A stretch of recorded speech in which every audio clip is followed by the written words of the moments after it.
You've come a long way. You changed how you think. You became more aware of your patterns, your reactions, your inner world.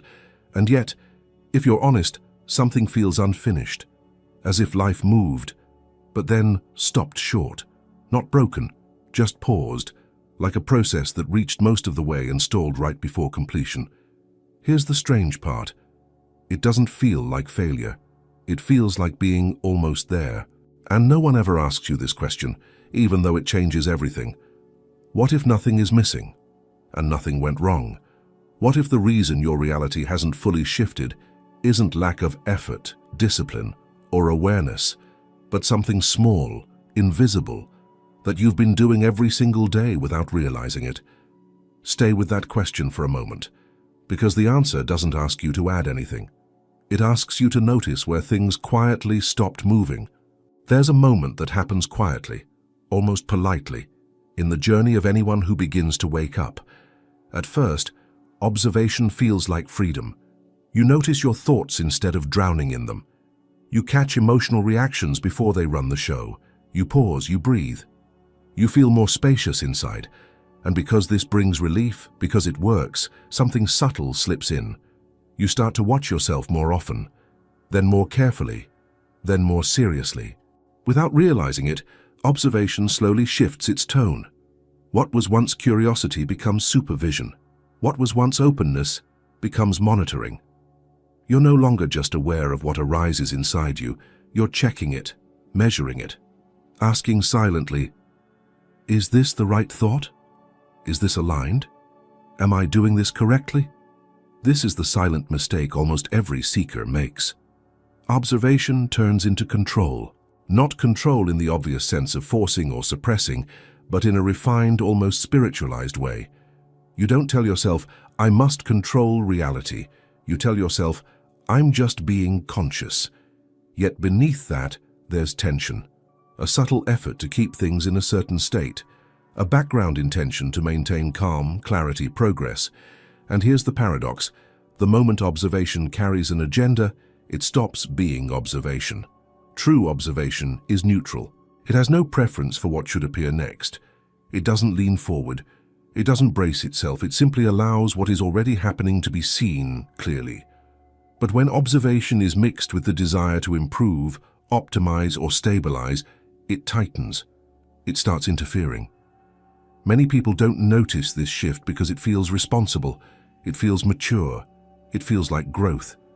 After all, isn't awareness supposed to make you better, more balanced, less reactive? So you keep observing.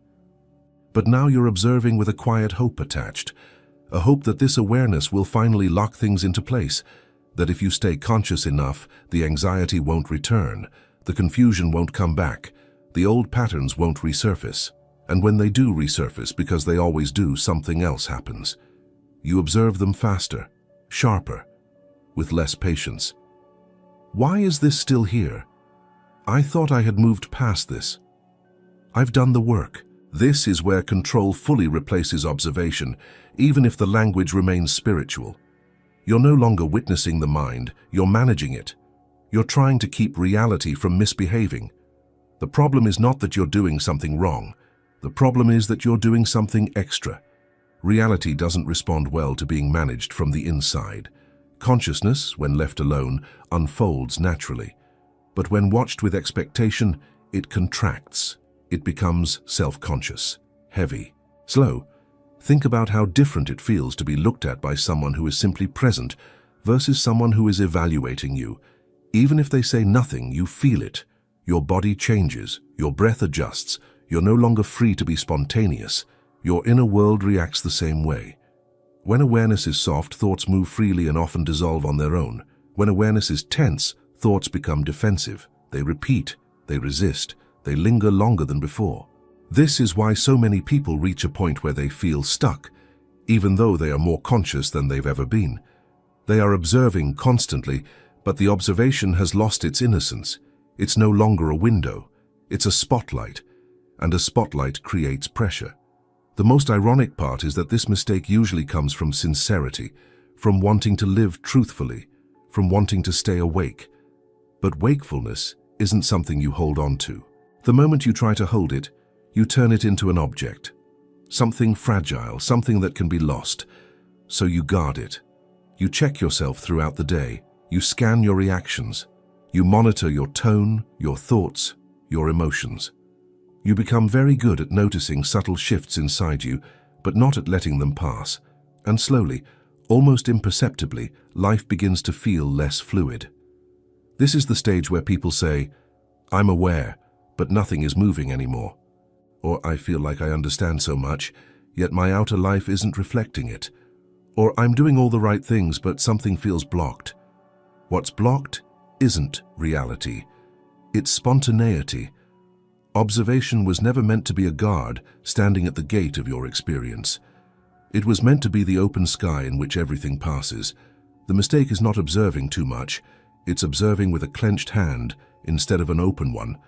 And this clenched quality doesn't announce itself loudly. It hides behind good intentions. It disguises itself as discipline, consistency, dedication.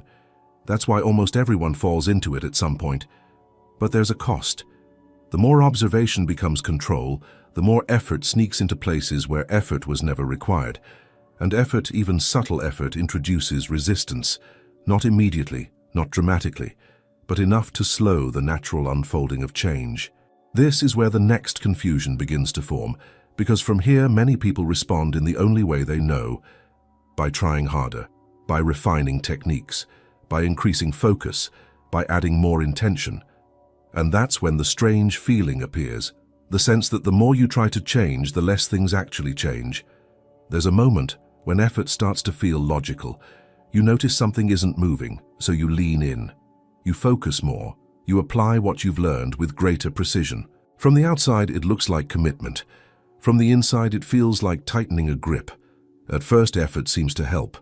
You redirect a thought. You calm an emotion. You pause before reacting. These small wins reinforce the idea that change happens because you push it into place. So when life slows down or resists, your instinct is simple: increase the pressure. But something strange happens when effort becomes the main driver. The harder you try to change, the heavier everything feels. Decisions take longer, emotions linger, synchronicities fade. What once flowed now requires management. This isn't because you've lost your ability. It's because you've changed the relationship. Reality has a rhythm of its own. When you move with it, things adjust quietly. When you try to steer it from the front, it stiffens. Not in rebellion, but in response. Just like a body that tenses when you try to force it into a position, your inner world contracts when it senses demand. Trying to change carries an unspoken message. This moment is not enough yet. Even when wrapped in positive language, that message is felt. It introduces friction between where you are and where you think you should be. That friction is subtle but constant. You might notice it as a background strain, a feeling that you're always a step behind your own expectations, that you're maintaining awareness instead of resting in it. You're aiming for clarity instead of letting it surface. And because effort is active, it keeps the mind busy. Busy minds don't listen well. They monitor, they compare, they calculate progress. The question quietly shifts from "what is happening now" to "is this working?" The moment that question enters, attention leaves the present and leans into the future. You're no longer with what is, you're negotiating with what should be.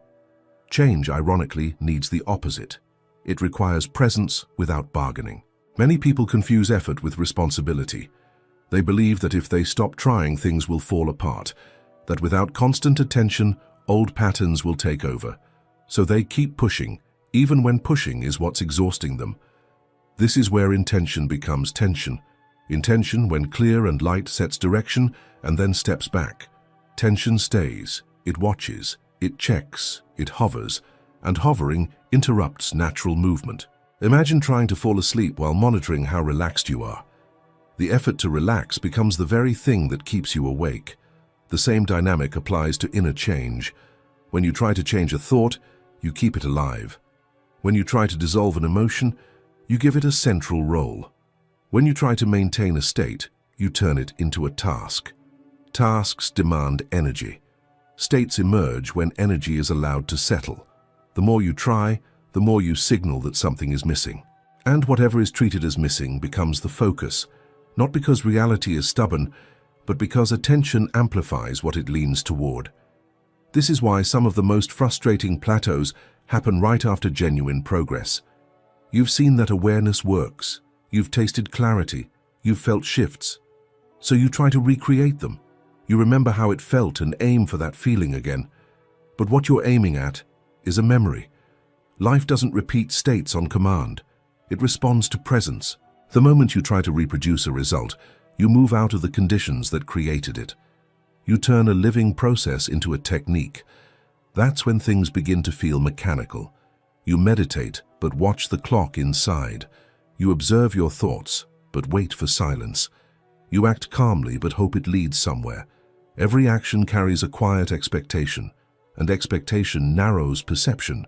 It filters reality through outcome. Over time, this creates fatigue.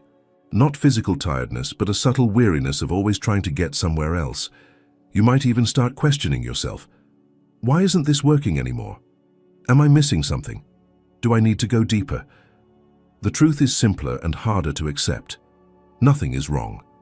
The system isn't broken, it's overmanaged. Change doesn't respond to pressure, it responds to space. Space allows patterns to reveal themselves without defense. Pressure makes them hide or harden. When effort dominates, awareness loses its softness. It becomes sharp, narrow, and strategic.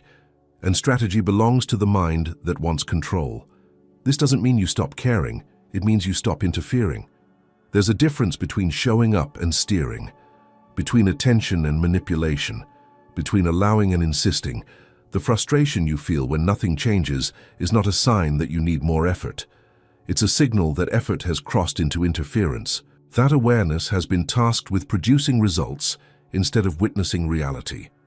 And here's where the confusion deepens, because most people believe awareness itself is the tool that creates change. So they keep applying it like pressure, not realizing that awareness only works when it's free of effort. Which leads to a crucial misunderstanding that almost no one clarifies: the belief that awareness itself is a form of doing rather than a way of seeing. There's a very specific point where things start to blur. It doesn't happen at the beginning of the journey, and it doesn't happen to people who are asleep to themselves. It happens after you've already tasted awareness, after you've felt the difference between being lost in thought and noticing thought, after you've seen how simply seeing can soften a reaction.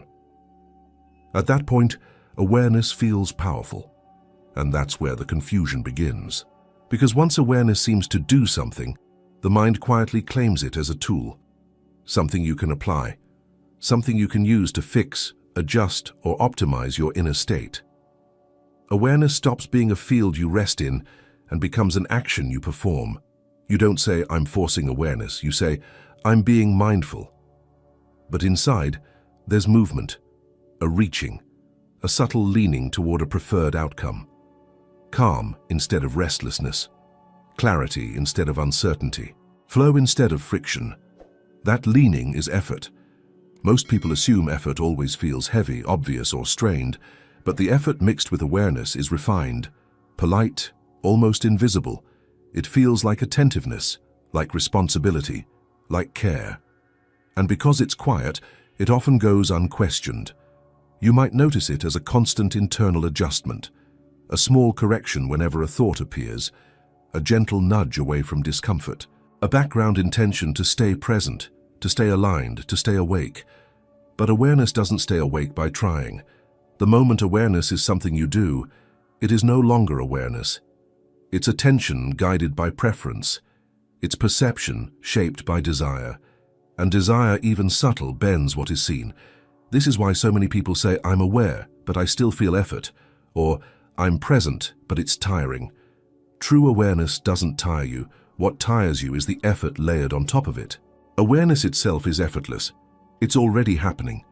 You don't make yourself aware of a sound, the sound appears in awareness. You don't generate the knowing of a thought. The knowing is already there when the thought arises. Effort enters when you try to manage what awareness reveals. Instead of letting a thought pass, you track it. Instead of letting an emotion move, you analyze it. Instead of letting a sensation be felt, you monitor whether it's changing. None of this is wrong, but all of it shifts awareness into activity. and activity creates a center, a sense of me doing awareness. This is the key misunderstanding. Awareness has no center. Effort always does. The moment you feel like there's someone inside being aware, effort has already slipped in. Awareness has been localized, turned into a role you're playing. This role is exhausting, even if it feels subtle. You're always on duty, always watching yourself watch, always checking if you're still present. That's not freedom, that's surveillance. And surveillance changes behavior. Your inner world starts performing. Thoughts adjust, emotions hesitate. You don't feel what you feel fully because part of you is standing back evaluating it. Experience becomes filtered, safe, controlled. This is often mistaken for maturity or spiritual stability. But something essential is missing: intimacy with what is actually happening. Effort keeps a distance. Awareness without effort dissolves it. When awareness is confused with effort, you might notice that silence feels tense.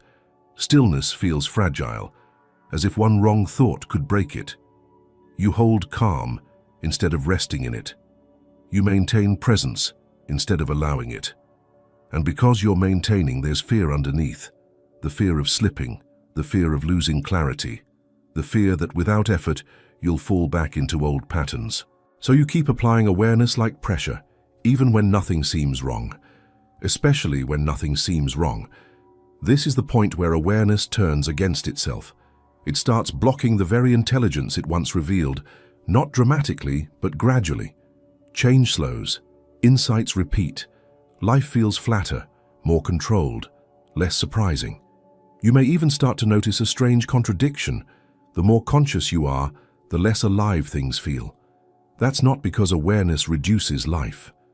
It's because effort dulls it. Awareness is receptive, effort is directive. When the two are mixed, receptivity collapses. You stop listening and start steering. You don't notice reality as it is. You notice it in relation to how close it is to your ideal. And this is where the next layer of misunderstanding begins, because now observation itself becomes conditional. You observe, but only while expecting something to happen. Some shift, some release, some confirmation that you're on the right track. Expectation quietly enters awareness and reshapes it. From the inside, it feels like waiting. From the outside, nothing moves. And without noticing, awareness has crossed a line, from seeing what is to bargaining with what comes next. At some point, almost without noticing, observation begins to lean forward. It's still quiet, still subtle, but now it's waiting for something. A shift, a release, a sign that all this inner work is paying off. This is where expectation enters. Expectation doesn't arrive loudly. It arrives disguised as patience, as trust, as I'm just staying open. But underneath, there's a timeline, a hope that something will happen because you are observing correctly. And the moment observation waits for a result, it changes its nature. Observation that is free has no future in it. It doesn't look ahead. It doesn't measure progress. It doesn't check outcomes. It simply receives what is already here. The second you expect something to happen, observation bends toward the future and away from the present. You're no longer seeing what is. You're watching to see if something changes. This creates a split. Part of your attention stays with the moment, but another part is scanning for confirmation. Is this working? Is it shifting yet? Am I doing this right? That split may feel small, but it has a powerful effect. Presence weakens when it's divided. Expectation turns observation into a transaction. You give attention in exchange for a result. Even if you never say it that way, the body feels it. The nervous system feels it. Something tightens, just enough to interfere. And interference doesn't stop experience, it distorts it. Thoughts begin to perform. Emotions hesitate.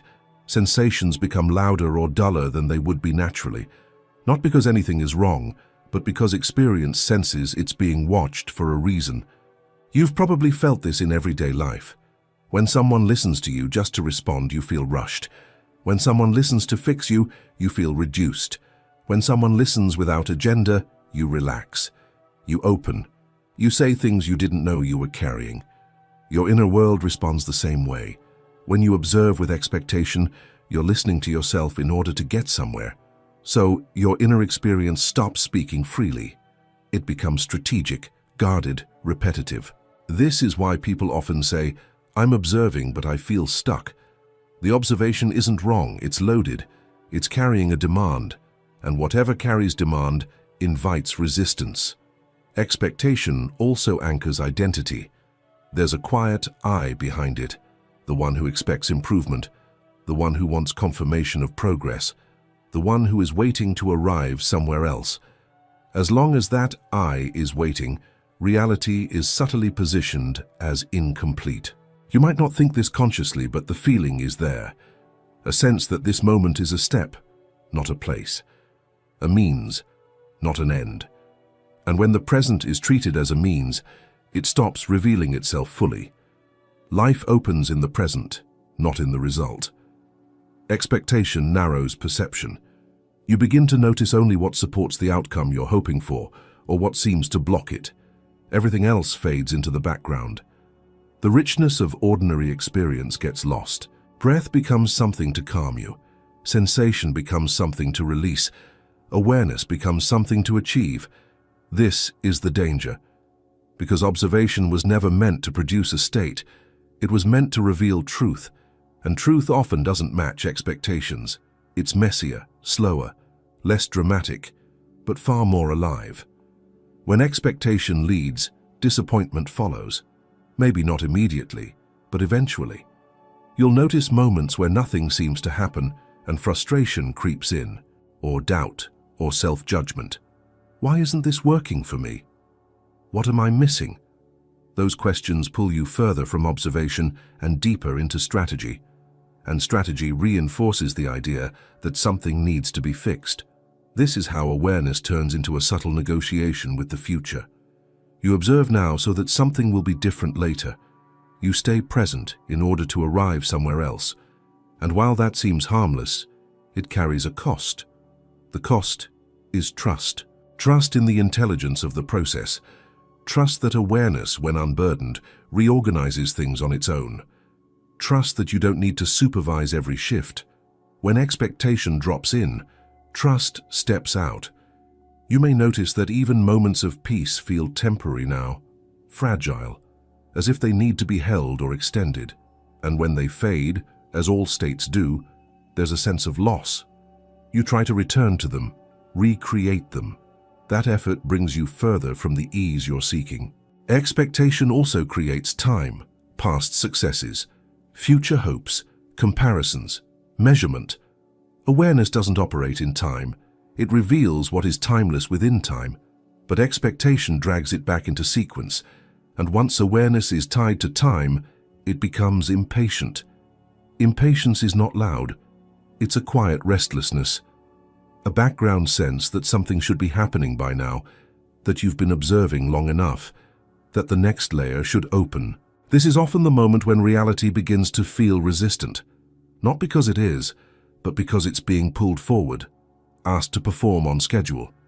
And that's where another misunderstanding takes shape, one that feels personal. You begin to think the resistance is coming from outside, from circumstances, from people, from life itself. You don't yet see that the resistance may have begun the moment observation stopped resting and started waiting. At some point, you start to feel it, not as a dramatic wall, not as a clear failure, but as a quiet resistance woven into daily life. Things don't fall apart, yet they don't open either. Conversations feel flatter, opportunities stall, inner shifts slow down. It's as if reality is responding with hesitation. This is usually when people say, "Something's blocking me." But what if reality didn't suddenly become resistant? What if this friction began much earlier, at a moment that felt like success? Think back to when something first worked, a shift in perception, a sense of ease, a clear insight that changed how you related to yourself or the world. That moment was alive because it wasn't forced. You weren't trying to make anything happen. You were simply present, and presence reorganized things naturally. Then you noticed it, and noticing felt empowering. The moment you realized, this works, something changed. Not consciously, not deliberately, but subtly. Awareness picked up a direction. It started watching for repetition, for consistency, for proof. That's often when resistance begins, not because awareness is wrong, but because it became strategic. Instead of resting in openness, it began aiming. Instead of allowing, it began checking whether reality was responding correctly. Reality doesn't respond well to being checked. When life senses it's being monitored for results, it stiffens, not out of punishment, but because the relationship has changed. It's no longer a dance, it's a test. You may notice this as delays. Things that once flowed now require effort. Inner states that came easily now need maintenance. Even intuition feels quieter, as if it's waiting for you to stop interfering. This isn't life pushing back, it's life pausing. Resistance is not opposition, it's protection. It's the system conserving itself when too much pressure is applied. Just like water slows when you try to grab it, experience slows when you try to secure it. The moment you tried to repeat a past opening, you stepped out of the present. You brought memory into now. And memory carries expectation. Expectation carries tension. That tension doesn't scream, it hums. You might feel it as a background urgency, a sense that you need to keep awareness active, that if you relax too much, you'll lose ground. So you stay alert, you stay watchful, you stay slightly braced, and reality mirrors that bracing. It becomes less responsive, not because it's refusing you, but because it's meeting you at the level of effort you're offering. Tight awareness meets tight outcomes. Controlled attention meets controlled movement. This is the moment when many people turn inward even more, assuming the answer is deeper focus. They double down on observation. They refine their practices. They analyze what might be missing. But resistance doesn't come from lack of effort. It comes from excess intention. You can't relax your way into flow by trying to relax. You can't return to openness by monitoring openness. The more you try to get back to what once happened naturally, the more distant it feels. This is often experienced as irony. You're more conscious than ever, yet less free. More aware, yet less alive. You know what's happening, but you can't seem to move it. That's because movement was never yours to initiate. Reality responds to coherence, not control. When attention, expectation, and identity move together, things stabilize. When they pull in different directions, friction appears. At the moment resistance began, attention was here, but expectation was ahead. Identity was invested in being someone who knows or has awakened. That split created strain. And strain always shows up somewhere. In relationships, in work, in the body, in motivation. Something stops cooperating. You might interpret this as a lesson, a test, or a sign you're doing something wrong, but often it's simpler. It's a signal to stop repeating what once worked and start noticing what's being held. Resistance isn't asking you to push through. It's asking you to soften the grip, to see where awareness became effort, where curiosity turned into management. This is a delicate point because the mind wants a solution, a correction, another adjustment. But resistance isn't resolved by adding something. It's resolved by removing what doesn't belong. What doesn't belong is the need to make reality respond. The more you demand alignment, the more misalignment appears. The more you try to bring life back into flow, the more mechanical it feels. This isn't a failure of awareness. It's a misunderstanding of its role. Awareness reveals.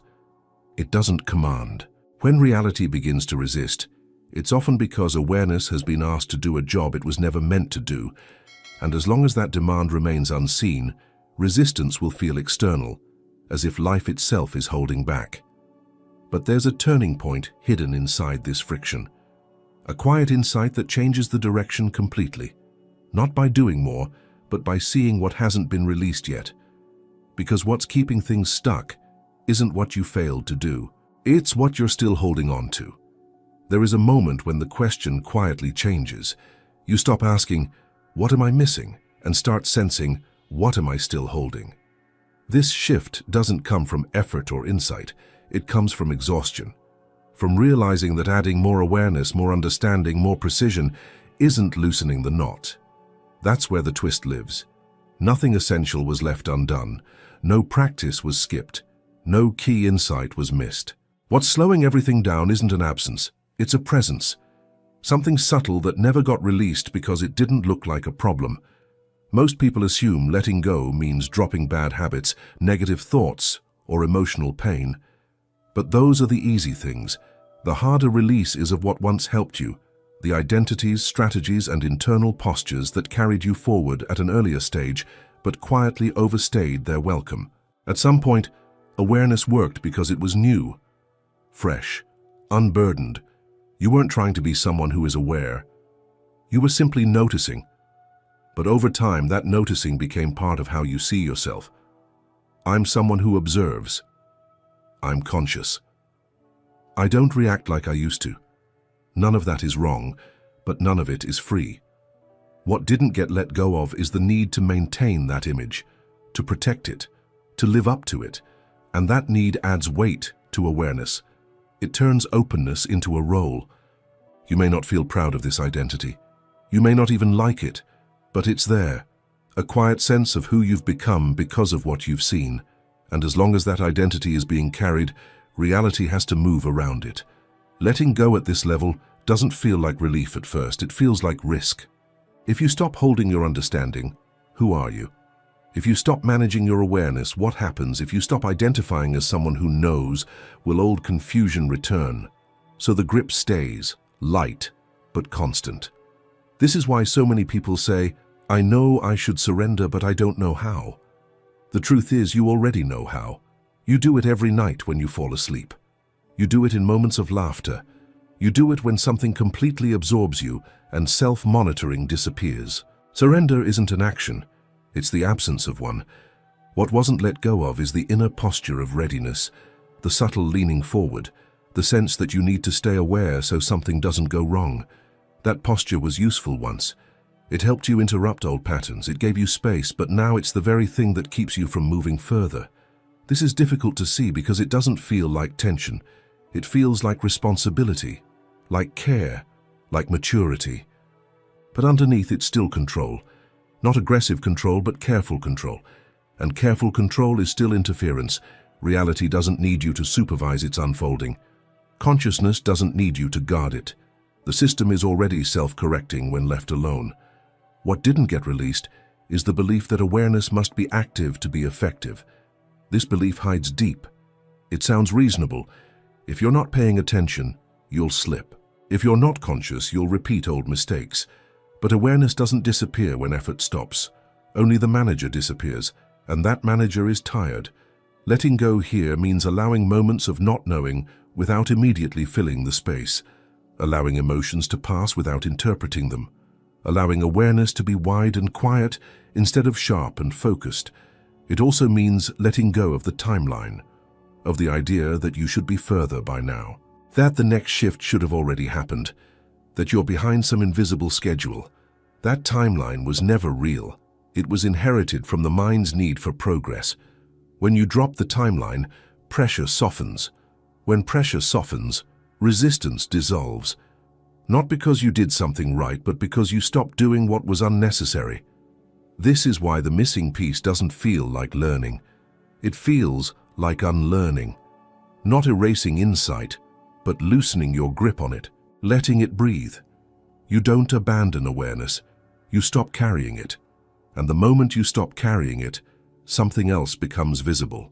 Something that was always there, but hidden by effort. A deeper coherence that doesn't depend on attention being held or identity being maintained. This coherence is what actually stabilizes reality, not techniques, not vigilance, not control. But as long as something is still being held, even gently, that coherence can't fully show itself. And this is where the next layer opens. Because once you begin to sense what you've been holding, another question naturally arises. What exactly is it that keeps your reality so stable, even when you want it to change? What keeps your reality the way it is isn't chance and it isn't effort. It's something quieter, something so consistent that it becomes invisible. You don't notice it because it feels like you, like the natural way things are. This mechanism isn't a law of attraction idea or a mystical force working behind the scenes. It's much more ordinary than that, and because it's ordinary, it's powerful.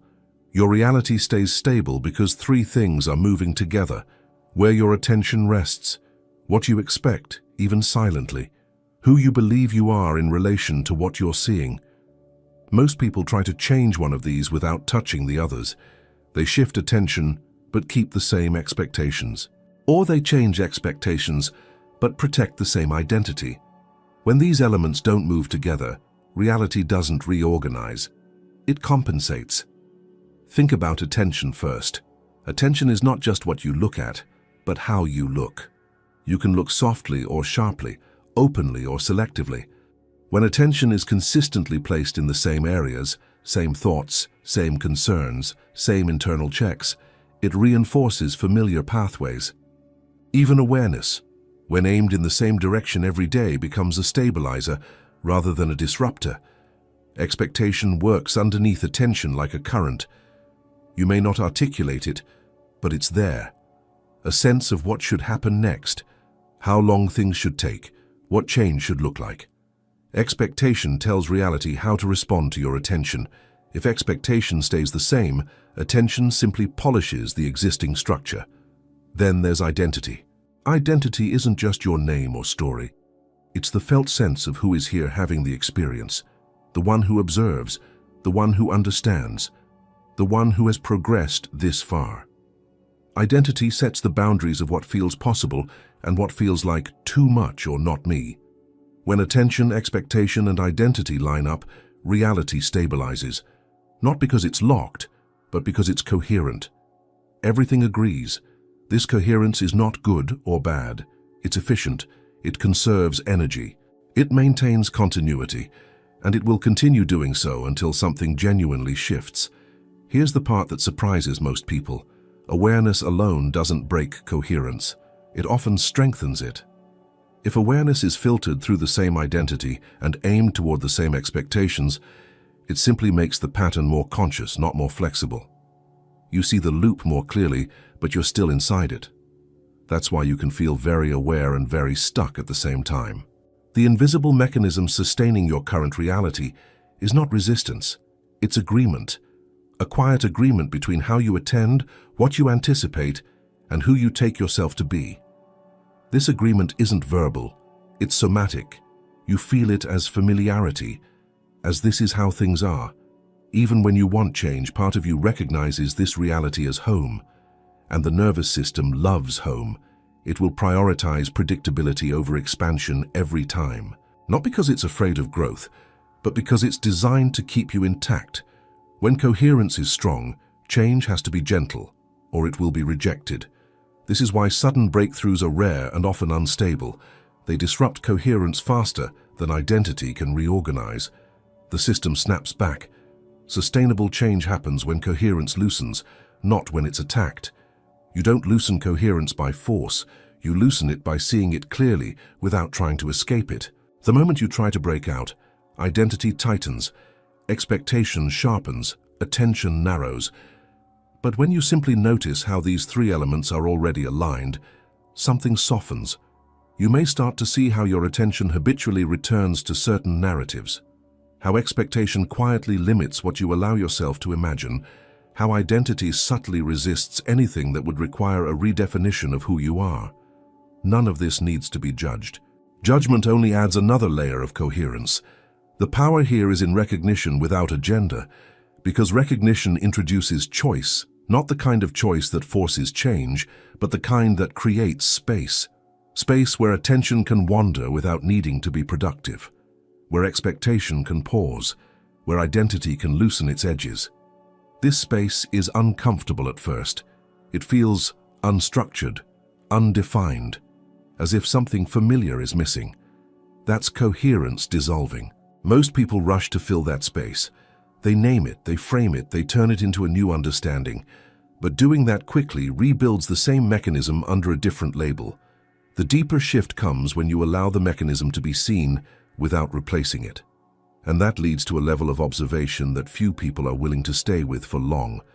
Not because it's complex, but because it doesn't give the mind anything to hold. A level where attention turns back on itself, not to analyze, but to see what is actually watching. And that's where the observer itself begins to come into view. There comes a point where observation no longer feels like watching thoughts, emotions, or sensations. Those layers have already been seen. You know how they move, you know they arise and pass. That part is familiar. What is not familiar is what remains when you stop adjusting anything. Most people never stay here long. Not because it's hard, but because it offers nothing to hold on to. No insight to collect, no shift to chase, no position to stand in. At this level, observation turns inward in a way that feels almost backwards. Instead of noticing what appears, attention notices the sense of being the one who notices. Not as a question to answer, but as a fact to be felt. There is seeing. But where is the seer? When this question isn't asked intellectually, something subtle happens. The usual reference point weakens. The sense of I am observing loosens its grip. Observation is still happening, but the observer isn't as solid as before. This is where many people pull away. The mind looks for ground and doesn't find it. Identity feels thinner, less defined. And because identity has been the anchor for so long, its softening can feel disorienting. Not dramatic, just unfamiliar. At this level, there is no effort to maintain awareness. In fact, effort can't operate here. The moment you try to do something, you fall back into the previous layers. So this observation only remains when nothing is being managed. What's being noticed isn't content, it's structure. You begin to see how the sense of me forms moment by moment, how it subtly reassembles around preferences, expectations, and reactions, not as a problem, but as a process. And because you're not interfering, that process becomes visible. There is a quiet clarity here that doesn't announce itself. No fireworks, no rush, just a steady recognition that the observer itself is not fixed. It appears and disappears like everything else. This is deeply unsettling to the part of you that wants stability, because if the observer isn't solid, what exactly is in control? The answer is uncomfortable and freeing at the same time. Nothing is. Life is happening. Awareness is present. But there is no central manager orchestrating it.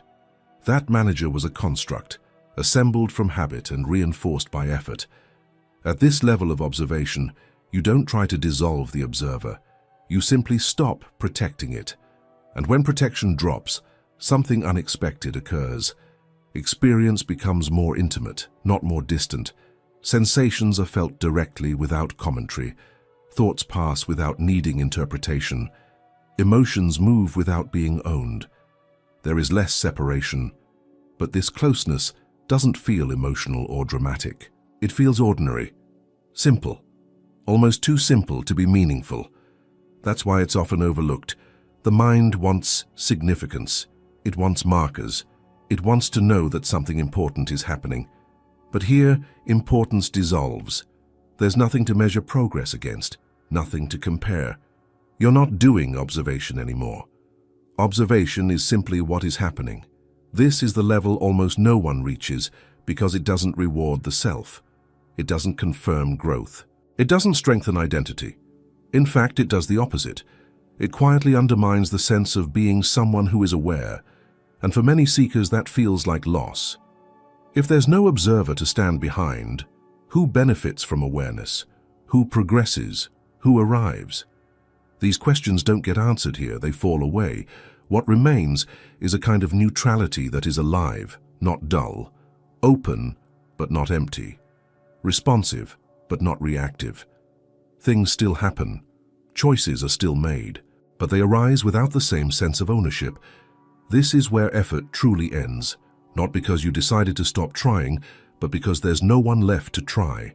And without effort, reality begins to move differently, not faster, not slower, but with less friction. However, this is also where a new risk appears, a quiet one, because without a strong sense of observer, it's easy to drift, to disengage, to mistake neutrality for completion. Some people stop here and assume there's nowhere else to go, that this is the end.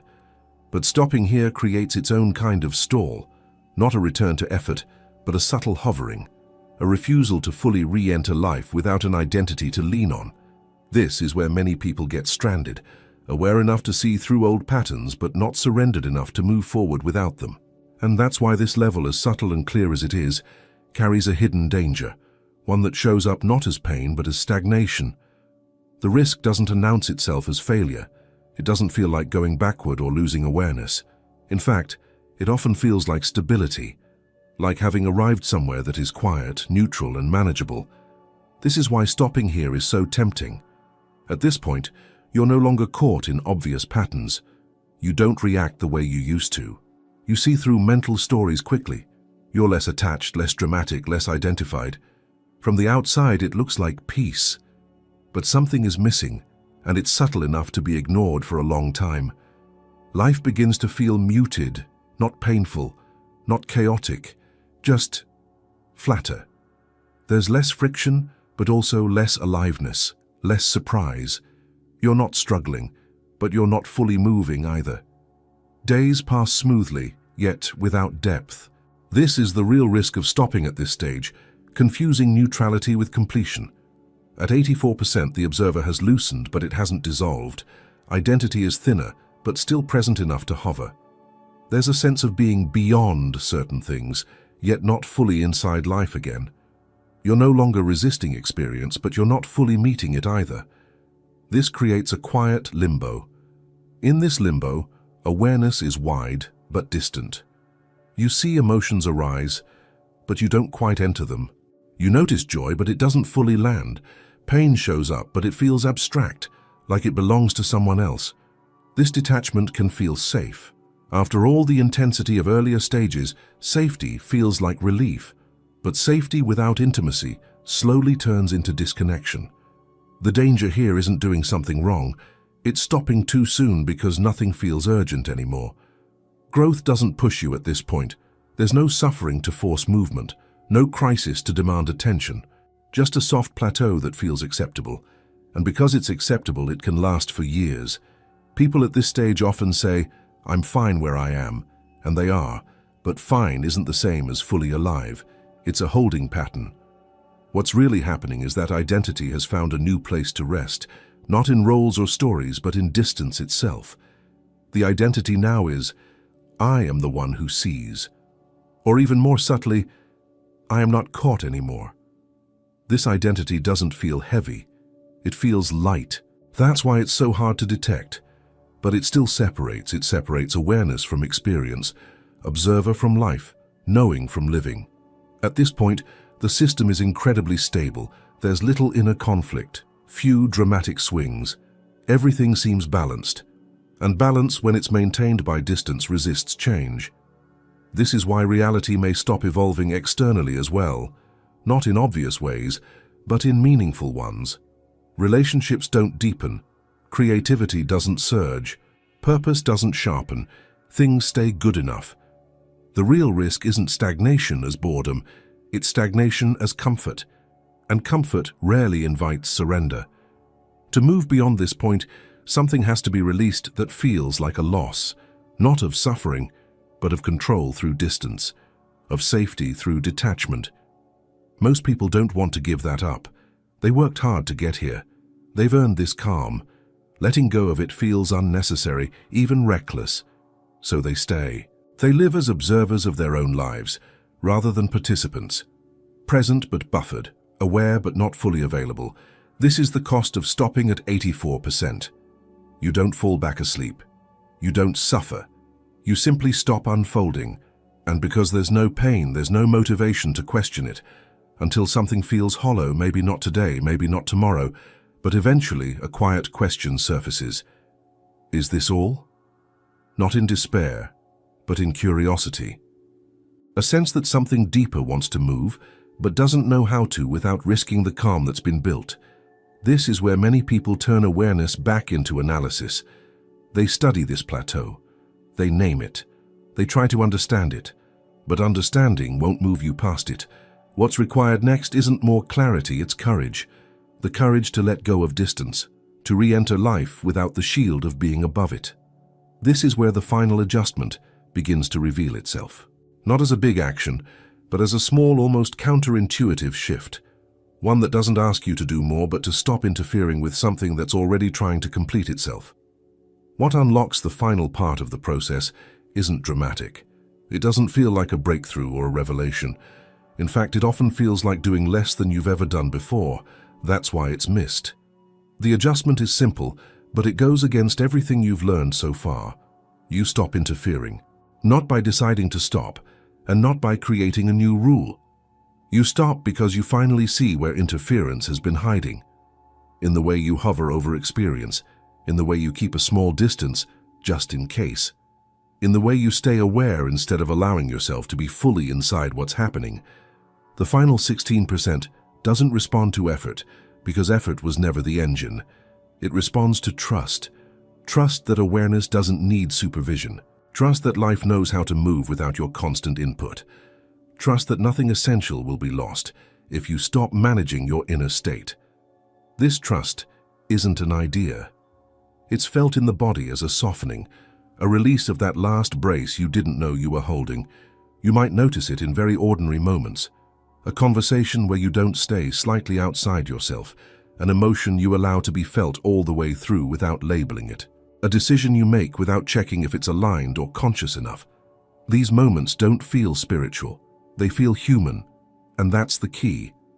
The final adjustment is not transcending life, it's re-entering it without the observer standing in between. Up until now, awareness created space. It helped you step back from patterns, stories, and reactions. That was necessary. But now, that same stepping back has become a habit, a default distance. And distance, even when peaceful, limits intimacy. The shift is letting awareness relax into experience instead of hovering above it. This doesn't mean losing clarity. It means clarity becomes embedded. You don't watch yourself live, you live. Awareness is there, but it's not central, it's not commenting, it's not checking. It's like the difference between watching yourself walk and simply walking. At first, this feels risky. There may be a flicker of fear. What if I lose it? What if I react again? What if I fall back into old ways? But that fear is just the echo of the old manager dissolving. When you don't interfere, something remarkable happens. Life completes its own movements. Emotions resolve faster. Decisions feel cleaner. There's less inner commentary, not because you silenced it, but because it no longer has a role. Reality responds differently to you now, not because you're doing something right, but because you're no longer asking it to prove anything. The subtle sense of waiting disappears. Time loosens. Moments feel fuller, not because they're intense, but because nothing is standing between you and them. This is the completion of the cycle, not a permanent state, not a finish line, but a way of being that allows reality to keep updating itself without friction. You don't feel awake all the time. You feel present, engaged, involved, sometimes messy, sometimes clear, always real. The final 16% is not about becoming more conscious, it's about becoming less self-conscious. And that changes everything. Because when you stop trying to prove you've awakened, life no longer has anything to push against. There's no posture to maintain, no identity to protect, no distance to preserve, just participation.